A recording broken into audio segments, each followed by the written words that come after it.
Have a look at this.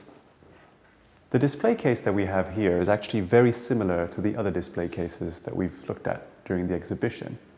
And all of these have been on loan from the Natural History Museum, and they were used first when it was opened in 1861. But as you can notice, this one is empty.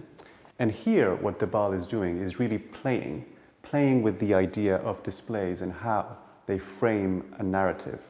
And also what she's doing is highlighting that displays and objects and cases have an effect on the viewer.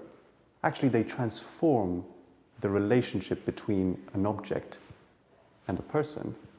It transforms our relationship with objects. They transform objects into things. Oh, it's so interesting as a viewer, because when I come to a case like this, I always expect to see something very important, something educational, something that I want to learn more about, usually like looking at a label of some sort. But you come here and go, what am I supposed to be looking at? It's interesting because this case is central to this room, so it looks like generally when you have at the center of the room is the most important thing, and yet it's empty. So there's a sense of disappointment, or maybe a sense of, or maybe I came here at the wrong time.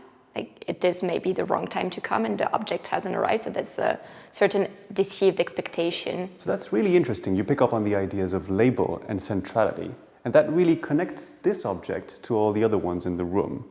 How does this case distinguish itself from the other cases? Well, something really specific about it is the height. And when you look at it, you're almost seeing your own reflection in a very interesting way. So you're looking at it, looking for an object, but when you don't see anything, you kind of focus on the glass itself. And suddenly I see myself, and it's reflecting back to me that maybe this is myself that's on display here. Especially if you think about the cases that are in this room, they are supposed to be, and also in the other rooms in this exhibition, they're supposed to encapsulate different cultures, other world cultures, and they're supposed to generate knowledge about them. So I kind of wonder what kind of knowledge does seeing my own reflection in this case, what kind of knowledge does it generate? Productions of objects or embodiment of cultures was very much part of anthropological science.